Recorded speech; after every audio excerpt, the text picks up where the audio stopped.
Shark, আমাকে খেও না প্লিজ। আমি মরে গেলে এত ঢং করে বাচ্চাদেরকে কে পড়াবে? চলো ঢং করে আমরা শিখি এটি কোন পর্বের প্রাণী। এটি হচ্ছে কর্ডাটা পর্বের কোন ক্লাসের? অষ্টম শ্রেণীর কর্ডাটা পর্বের ভার্টিব্রাটা উপপর্বের 7টি শ্রেণীর মধ্যে একটি শ্রেণীর প্রাণী। সেই শ্রেণীর নাম হচ্ছে কন্ড্রিকথিস। আজকে আমরা কন্ড্রিকথিস শ্রেণী কিভাবে চিনব এবং অস্টিকথিস কিভাবে চিনব, এই দুটার মধ্যে অনেকেরই একটু সমস্যা হয়, সমস্যাটা একদম দূর করে দিব। এটি হচ্ছে মূলত একটি শার্ক, এ হচ্ছে হোয়াইট শার্ক। আরেকটি প্রাণী আছে, আমি তোমাকে দেখাই, হাতুড়ি মাছ। দেখো, হ্যামারহেড শার্ক, এটি হচ্ছে মূলত হাতুড়ি মাছ। তোমাদের বইয়ে এই ছবিটা দেয়া আছে হাতুড়ি মাছের, আছে না বলো? অষ্টম শ্রেণীর বইয়ের 7 পৃষ্ঠায় এই যে একটা হাতুড়ি মাছের ছবি, এটাও মূলত একটি হাতুড়ি মাছ। তুমি কিভাবে চিনবে কোনটা কি মাছ, এটা কন্ড্রিকথিস শ্রেণীর বৈশিষ্ট্যগুলো কিভাবে মনে রাখবে, চলো আমি তোমাদেরকে দেখাচ্ছি। এখন এই কন্ড্রিকথিস যে শ্রেণী, এই শ্রেণীর বৈশিষ্ট্যগুলো মোটামুটি একটু জটিল, এবং এটার সাথে আমাদের যেই অস্টিকথিস শ্রেণী, দুইটা আমাদের একটু তালগোল পেকে যায়। সো আমরা এই জিনিসগুলোকে একদম ক্লিয়ার করে দিব। প্রথম যে বৈশিষ্ট্য আমাদের বইয়ে দেয়া আছে, এই পর্বের সকল প্রাণী সমুদ্রে বাস করে। হ্যাঁ, যেহেতু এখানে উদাহরণ হিসেবে দেয়া আছে হাতুড়ি মাছ, তারপরে তোমার দেয়া আছে করাত মাছ, হাঙর, সো এগুলো আমাদের নদীতে বাস করে না, সমুদ্রেই বাস করে। প্রথম বৈশিষ্ট্য পেয়ে গেলাম। এবার যদি আমি একটু দ্বিতীয় বৈশিষ্ট্যতে চলে যাই, তাহলে তোমাকে খুব সুন্দর করে এই জিনিসটা আমি বোঝাতে পারবো। চলো আমরা একটু দেখি। কঙ্কাল তরুণাস্থিময়। তরুণাস্থিময় মানে কি? অস্থি মানে হাড়, তরুণ মানে কিন্তু দেখতে খুব রূপসী, কম বয়স এমন কিন্তু বোঝায় না। তরুণ মানে এই জায়গায় নরম, তার মানে এদের কঙ্কাল নরম, তার মানে কঙ্কাল তরুণাস্থিমা মানে হাড়টা নরম। এরপরে বলেছে মুখছিদ্র দেহের অঙ্কীয় দেশে অবস্থিত। অঙ্কীয় মানে হচ্ছে নিচের দিকে, মানে আর পৃষ্ঠ মানে উপরের দিকটা, তো অঙ্কীয় মানে নিচের দিকটা বা পেটের দিকে এরকম বোঝায়। সো এই যে ইউশেপড মাউথ, এই যে মুখটা কিন্তু অঙ্কীয় দেশে অবস্থিত, দেখছো এই যে নিচের দিকে অবস্থিত। ব্যাস। পরের যেটা দ্বিতীয়টা, দেহ প্ল্যাকয়েড আইস দ্বারা আবৃত। এটার দেহে তুমি এমনি হয়তো মনে হতে পারে কোনো আইস নেই, কিন্তু আইস আছে। যেমন আমাদের শিং মাছ, মাগুর মাছে কিন্তু কোনো আইস নেই, ওটাতে আইসবিহীন। কিন্তু এখানে তোমার এমনি মনে হয় নাই, কিন্তু তুমি যখন এটার গায়ের মধ্যে এমন করে ধরবা, তখন এটার মধ্যে আইস আছে, এবং এই আইসগুলো প্ল্যাকয়েড আইস। এখন বিভিন্ন ধরনের আইস আছে, যেমন অস্টিকথিস মাছের মধ্যে তোমার সাইক্লোয়েড, তারপরে হচ্ছে টিনয়েড, আরেকটা হচ্ছে গ্যানোয়েড আইস আছে, আর এটার মধ্যে প্ল্যাকয়েড। এখন প্ল্যাকয়েড মানে কি? প্ল্যাকয়েড আইসের বৈশিষ্ট্য যেটা, সেটা হচ্ছে তোমার মূলত এই আইসগুলো দেখতে অনেকটা পাতের মতো দেখতে। হ্যাঁ, প্ল্যাকয়েড তো পাতের মতো যদি হয়, এগুলো না একদম মানে ভেতরের দিকে ঢুকানো, চামড়ার ভেতরে থাকে এই প্ল্যাকয়েড আইসগুলো। সো এটা হাঙর মাছে, এই হাতুড়ি মাছে, করাত মাছে, এদের মধ্যে আছে। এইটা আমরা নর্মালি যখন আঁচড় দিই, ইলিশ মাছ, তেলাপিয়া মাছ, আমরা যখন নর্মালি যে মাছগুলো খাই বাজার থেকে আনি, আঁচড় দিলে কিন্তু উঠে যায়। আবার যেমন পাঙাশ মাছ কিন্তু খুব সফট, কিন্তু এটা পাঙাশ মাছের মতন, এটার ভেতরে আইস আছে। তোমার ধরলে ধারালো ধারালো মনে হবে, যদিও আমার কখনো ধরার সুযোগ হয় না, কারণ আমার তো ওইটা বোঝার কথাই না। সো এরকম করে যখন তুমি ধরবা, তখন এরকম ধারদার লাগবে। আবার তুমি আঁচড় দিলে এটা উঠে আসবে না। আমরা নর্মালি যে রুই মাছ, পাঙাশ, যে তেলাপিয়া মাছ, অথবা যেই অন্যান্য যে মাছগুলো আমরা খাই, এগুলো কিন্তু আমরা আঁচড় দিলে আইসগুলো উঠে আসে। তো এটা কি করবে? এখন এই মাছটা তো খেতে হবে, ধরো।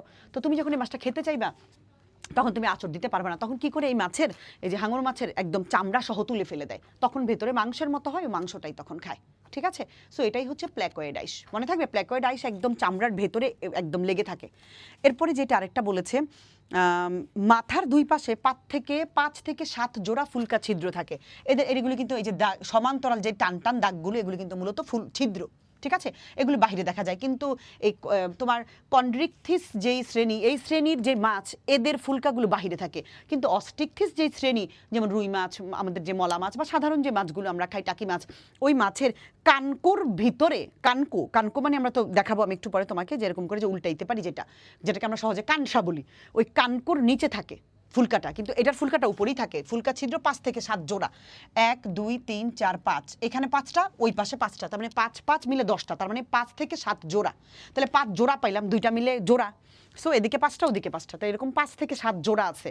আর ওই যে ইসের মধ্যে কি বলে, অস্টিকথিসের মধ্যে, ওইটার মধ্যে আছে 2 পাশে 4 জোড়া। 2 পাশে 4 জোড়া মানে হচ্ছে, ধরো এই পাশে 4টা, ওই পাশে 4টা, 8টা, 8টা মিলে মোট 4 জোড়া। ঠিক আছে? আমাকে আরেকটা বলেছে, কানকো থাকে না। কানকো মানে এই যে এরকম করে, যে এরকম করে মাছের যে যেই আমরা নর্মালি সাধারণ যে কই মাছ, আমাদের যে তেলাপিয়া মাছ বা আমাদের যেই রুই মাছ, এগুলোর এরকম করে উল্টাইলে লাল রঙের একটা ফুলকা দেখতে পাই আমরা এটার ভেতরে। এটার মধ্যে কিন্তু এটা নাই, এই যে এটার কিন্তু এগুলো উপরেই আছে। সো এরকম করে কানকো থাকে না, তো নাই এটার মধ্যে, এই কন্ড্রিকথিসের মধ্যে।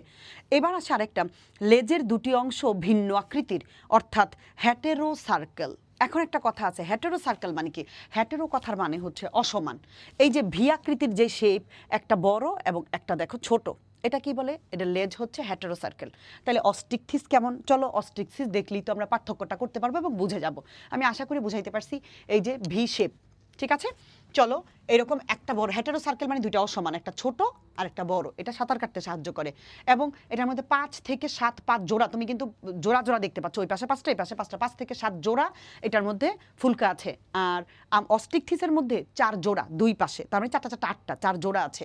এটা মুখটা হচ্ছে অঙ্কীয় বরাবর, মানে নিচের দিকে মুখটা। আর আমাদের যে অস্টিকথিস ওটা একদম সামনের দিকে থাকে মুখটা। এরপর যদি আমরা আরো বলি, লেজটা হচ্ছে ভিন্ন রকম, এটা প্ল্যাকয়েড আইস আছে এটার মধ্যে, একদম চামড়ার ভেতরে ঢুকানো। তাহলে এবার চলো আমি তোমাকে আরেকটা জিনিস দেখাই। এই যে দেখো, আমাদের এই তুমি নর্মাল যে মাছটাকে দেখো, কার্প জাতীয় যে মাছ, এই মাছটা যদি আমি তোমাকে একটু দেখাই, দেখো ও কিভাবে করে কি করছে, নিঃশ্বাসে যে শ্বাস যে নিচ্ছে, এই যেটাকে বলে কানকো। আমি তোমাকে যদি দেখাই কানকোটা আরো সুন্দর করে যদি তুমি দেখো, এই যে দেখো, দেখো এটার মধ্যে কি থাকে না, কানকো। এটার মধ্যে এই যে দেখো, এই যে এটাকে বলে কানকো। এই যে উপরের এই জিনিসটা যদি আমরা এরকম করে উল্টাই দেই, এটার ভেতরেই কিন্তু আমরা ওই যে দেখতে পাবো ফুলকাটা, দেখেছো? সো এটার কানকো আছে, ওটার কানকো নাই। এদের যেই এই যে আইসগুলো তুমি দেখতে পাচ্ছ, এই আইসগুলো গোলাকৃতির। এই 3 ধরনের আইস থাকে এটার মধ্যে, সাইক্লোয়েড, আরেকটা থাকে গ্যানোয়েড, আরেকটা থাকে টিনোয়েড, ঠিক আছে? আচ্ছা, তাহলে কানকো আছে। আর ওদের আইস প্ল্যাকয়েড, এদের আইস হচ্ছে সাইক্লোয়েড, টিনোয়েড, গ্যানোয়েড, যে এই 3 ধরনের থাকতে পারে। সাইক্লোয়েড মানে হচ্ছে গোল গোল সাইকেলের মতো বৃত্তাকার, ঠিক আছে? আর টিনোয়েড মানে হচ্ছে একটু ধারালো ধারালো, উপরের দিকে একটু চোখা চোখা এরকম খাঁচ কাটা, যেমন কই মাছ। কই মাছটা কই মাছ সবাই কাটছো, কই মাছের দেখবে কেমন ধার ধার লাগে, ধরাই যায় না এরকম করে, ঠিক আছে? সো এইবার যদি আমরা দেখি এটার ইটা, তাহলে কয় জোড়া থাকে এটার মধ্যে? ওটার মধ্যে আমরা পড়েছি 5 থেকে 7 জোড়া, আর এটার মধ্যে থাকে 4 জোড়া। 4 জোড়া দুই পাশে, এই যে দেখো, এই যে দুই পাশ, এই যে এক পাশ, ওই যে এক পাশ, 1 2 3, তোমার মনে হতে ম্যাডাম 3টা, না এখানে আরেকটা আছে, এগুলো একটার উপরে আরেকটা থাকে, তো ওই হিসেব করলে 4টাই, 4টা 4টা 8টা মানে 4 জোড়া থাকে। সো এটা হয়ে গেল। এবার এটার মধ্যে আর কি আছে? মুখছিদ্র দেহের সম্মুখে। হ্যাঁ, আমরা তো দেখতেই পাচ্ছি, এই যে মুখটা তো সম্মুখে, এই যে মুখটা এই যে শুরুর দিকে আছে, ঠিক আছে? আরও একটা কি বলেছে, লেজের 2টি অংশ একই রকম, অর্থাৎ হোমোসার্কেল। হোমোসার্কেল মানে হোমো মানে সমান, আর হেটেরো মানে হচ্ছে অসমান। চলো লেজটা যদি একটু দেখাই তোমারে, এই যে দেখো লেজটা, আমি যদি একটু লেজটা দেখাই, এই যে লেজ কিন্তু দেখো ভি শেপ, দুইটাই কিন্তু সমান, তার মানে হোমোসার্কেল লেজ। আর ওইটার যে লেজ ওটা হচ্ছে কি হেটেরো সার্কেল। সো পার্থক্য কি তুমি পারবে না? নিশ্চয়ই পারার কথা।